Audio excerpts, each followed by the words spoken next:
നാട്ടിൽ ഇത്രയധികം ലഹരി വ്യാപിക്കാനുള്ള കാരണം എന്താണ്? നമ്മൾ ഗൗരവതലത്തിൽ ആലോചിക്കുകയും ചിന്തിക്കുകയും കണ്ടെത്തുകയും ചെയ്യേണ്ട ചില കാര്യങ്ങളുണ്ട്. അടിസ്ഥാനപരമായ ചില കാരണങ്ങളുണ്ട് നമ്മുടെ നാട്ടിൽ ലഹരി വളരാൻ.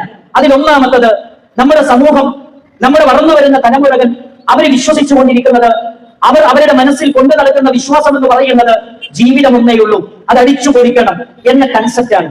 മാക്സിമം അടിച്ചു പൊളിക്കുക എന്ന ചിന്തയാണ് ലഹരി വ്യാപിക്കാനുള്ള ഏറ്റവും പ്രധാനപ്പെട്ട കാരണമെന്ന് നമ്മൾ ഒരിക്കലും മറന്നു കളയരുത്. സഹോദരങ്ങളെ, ലിബറൽ കാഴ്ചപ്പാടുകൾ നമ്മുടെ സമൂഹത്തിൽ നിന്ന് വ്യാപിച്ചുകൊണ്ടിരിക്കുകയാണ്. ലിബറലിസം സമൂഹത്തിന് നൽകുന്ന 3 പ്രധാനപ്പെട്ട, അവര് മുന്നോട്ട് വെക്കുന്ന ആശയമുണ്ട്. അതിലൊന്നാമത്തത് ഫ്രീഡമാണ്. എനിക്ക് സ്വാതന്ത്ര്യം വേണം. മൈ ബോഡി മൈ ചോയ്സ് എന്നാണ് വളർന്നു വരുന്ന തലമുറ പറഞ്ഞുകൊണ്ടിരിക്കുന്നത്.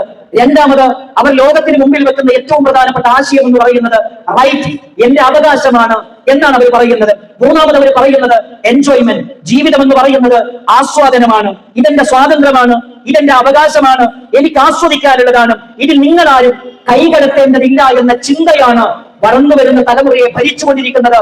ഇത് കേൾക്കുന്ന, ഇത് വിശ്വസിക്കുന്ന, ഇത് ഉൾക്കൊള്ളുന്ന ഒരു തലമുറയോട് ലഹരി ഉപയോഗിക്കരുതെന്ന് പറഞ്ഞാൽ, വ്യഭിചരിക്കരുത് എന്ന് പറഞ്ഞാൽ, സ്വർഗരതിയിൽ ഏർപ്പെടരുത് എന്ന് പറഞ്ഞാൽ അവര് പറയും മൈ ബോഡി മൈ ചോയ്സ് എന്നാണ് അവർ നമുക്ക് മറുപടി പറഞ്ഞുകൊണ്ടിരിക്കുന്നത്. മാത്രമല്ല, ഇത് കഴിക്കുന്നവരോട് ശരിയല്ല എന്ന് നമ്മൾ പറയുകയാണെങ്കിൽ അവർ പറയുന്ന ഒരു ന്യായമുണ്ട്. എന്താണ് ഞാനിത് ഉപയോഗിക്കുന്നതിന്? ഞാൻ ലഹരി ഉപയോഗിച്ചാൽ നിങ്ങൾക്ക് എന്താണ് പ്രശ്നം?